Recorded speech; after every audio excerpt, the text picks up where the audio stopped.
हमारी पौराणिक कथाओं में ना आश्चर्य और प्रेरणा से भरी कमाल की कहानियां छिपी हैं। आज हम ऐसी ही एक कहानी को समझेंगे, एक अजेय अत्याचारी की गाथा। तो कहानी की शुरुआत होती है एक बहुत ही कह सकते हैं अभिमानी मांग से। महिषासुर नाम का एक अत्याचारी था जो भगवान ब्रह्मा से अमरता का एक खास तरह का वरदान मांगता है। वो कहता है, प्रभु, मैं चाहता हूं कि कोई भी पुरुष या देवता मुझे मार न सके। ब्रह्मा जी ने उसकी इच्छा तो पूरी कर दी, लेकिन उनकी आंखों में एक अजीब सी चमक थी। असल में महिषासुर ने अपने घमंड में, अपने ही वरदान में एक बहुत बड़ी कमी छोड़ दी थी। एक ऐसी भूल जो आगे चलकर उसके अंत का कारण बनने वाली थी। तो चलिए इस कहानी में थोड़ा और गहरा उतरते हैं। ये कहानी है महिषासुर की और कैसे उसकी शक्ति का स्रोत ही पूरी दुनिया के लिए एक अभिशाप बन गया। तो सवाल ये है कि आखिर ये महिषासुर था कौन?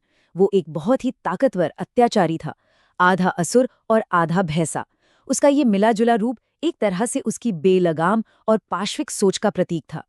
उसका एक ही मकसद था, परम शक्ति हासिल करना, और इसके लिए उसने सब कुछ दांव पर लगा दिया था।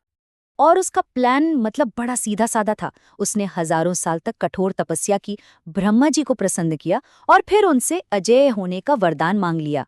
अब उसे पूरा यकीन हो गया था कि वो अमर है, क्योंकि उसे कोई पुरुष या देवता तो मार ही नहीं सकता था। और जैसे ही उसे ये ताकत मिली, बस फिर क्या था, उसने पूरी दुनिया में तबाही मचा दी। पृथ्वी को तबाह कर दिया, हर तरफ अंधेरा फैला दिया और बड़े पैमाने पर नरसंहार किए। और सिर्फ इतना ही नहीं, उसने देवताओं तक को स्वर्ग से खदेड़ दिया। अब कहानी का रुख मुड़ता है उन देवताओं की तरफ जो अपना घर और अपनी शक्ति दोनों खो चुके थे और पूरी तरह से हताश थे।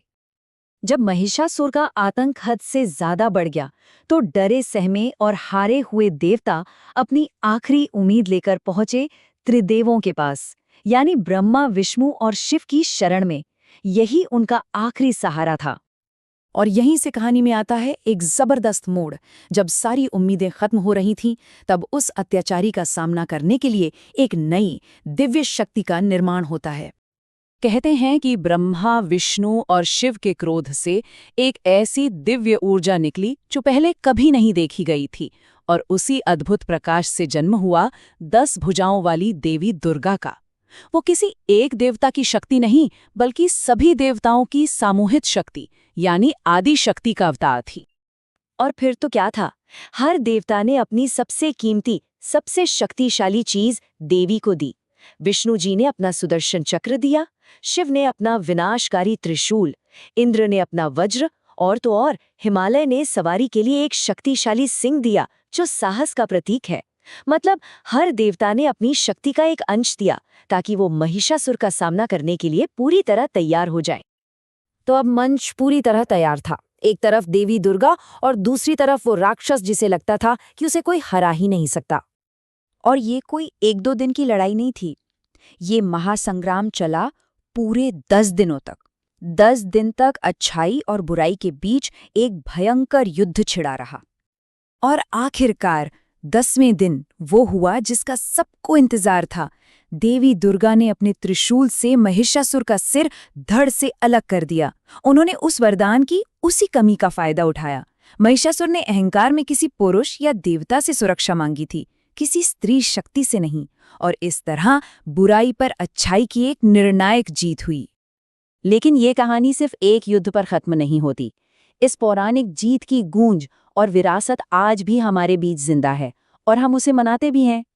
देवी दुर्गा का महिषासुर के साथ वो जो 10 दिनों का युद्ध था ना, आज हम उसे दुर्गा पूजा के 10 दिवसीय त्योहार के रूप में मनाते हैं। और वो जो 10वां दिन था, जीत का दिन, उसे पूरा भारत दशहरा के नाम से जानता है, जो हमेशा हमें बुराई पर अच्छाई की जीत की याद दिलाता है।